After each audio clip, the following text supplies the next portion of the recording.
बिस्मिल्लाहिर्रहमानिर्रहीम। नाज़रीन तुसीं वेख रहे हो जीके न्यूज़। मैं चौधरी लियाकत अली मांगड़ अज फिर एक नवी स्टोरी के नाल तुहाडी खिदमत दी जनाब हाज़र सी।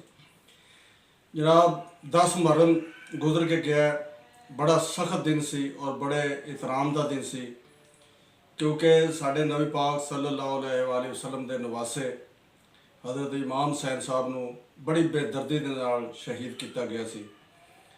और यानी यजीद ने बड़िया बड़िया तड़ियाँ उन्होंने लाइया सन सिर झुकाने वास्ते।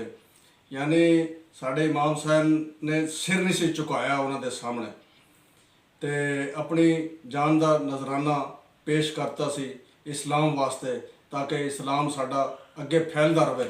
हज़रत इमाम हुसैन साहब जिहड़े ने उन्होंने अज भी दुनिया जिहड़ी है कितने एहतराम दे नाल उन्होंने याद कर रही है। यानी 10 मुहर्रम नूं कोई बंदा कुरान पाक पढ़ रहा है, कोई यासीन सूरत पढ़ रहा है, कोई नफल पढ़ रहा है उन्होंने वास्ते। और यजीद की जान नूं उस वेले तो लैके हुण तक यजीद की जान नूं रोया जा रहा है, क्योंकि यजीद ने इतने क जुल्म किए सन।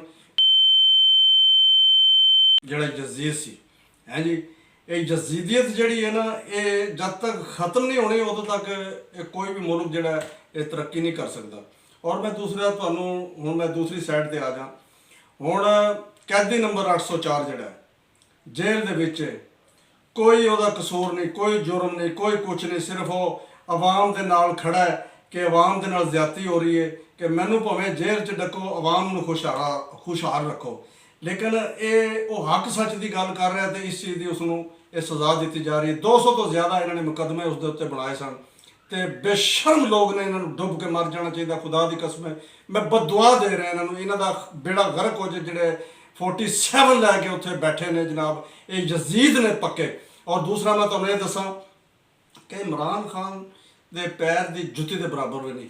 इमरान खान तो वो लीडर है कि जिस टाइम मैं क्रिकेट खेडदा हुंदा सी, इहदा सक्का कज़न जिहड़ा है माजिद अली खान, वो प्रोग्रेस नहीं सी क्रिकेट दे विच जदों सही दिंदा, असीं उस वक्त वेखदे रहे हैं। और मैनूं अज कुदरती याद आ गया कि माजिद खान ने प्रोग्रेस अच्छी नहीं की, रन्स अच्छे नहीं बनाए, इन्होंने कढ़ के पर मारिया, तो वो अज तक इमरान खान नाल उन्हां दी रंजिश बनी है कज़न दी। उस तो बाद शौकत खानम बनया, शौकत खानम की इंजीनियर जिहड़ी है इन्हां दे वालिद साहब कर रहे सन, और उन्होंने उम्र ज़्यादा सी, फिर काम ज़्यादा सी, उन्होंने कोल भी हो नहीं रहा। इमरान खान ने अपने वालिद साहब भी हटा के पर कर छड्या सी। इसके वालिद साहब भी नाराज़ होए सन इसनूं कि भी यह तू मतलब कि, लेकिन ये जमीन ते इंसाफ करने वालों का सरदार है। और बाकी जितने कण टुटे ने वो जमीन ते फसाद करने वालों के सरदार ने। और मैं तुहानूं एक दो लफज एक होर भी दस दें। यह खालियां कोल एक गरीब होटल है, उसका नाम ही गरीब होटल से। एक दफ़ा खान साहब ने उसके उत्ते खाना खादा, अज उसके उत्ते 600 बंदा खाना खा रहा है।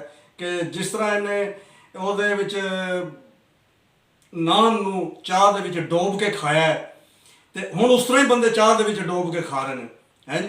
और जो जो कुछ इसकी पार्टी के नाल होया है, ये भी तुहानूं पता है। इसने पहले कहता सी कि मेरी पार्टी नूं इस तरह किया जाएगा, इस तरह, वो सारा कुछ बिल्कुल ड्रामेबाजी उस तरह ही हुई है।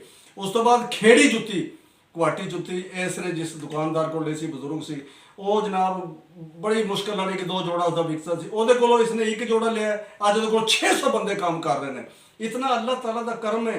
इस सदी का अल्लाह का ये वली है, इसनूं तुसी ना तंग करो, ना जलील करो, बददुआ च तुसी डुब जाओगे। और जितने नवाज शरीफ जरदारी ये लफंडर बैठे ने, एक दरखत के कोलों गुजर जान, दरखत सुक जाता है फौरी तौर पर। बददुआ है इन्होंने, इंशाअल्लाह ताला बेड़ा गर्क होएगा। नाल जिदार बहुत इजाजत दो कि अल्लाह हाफिज़।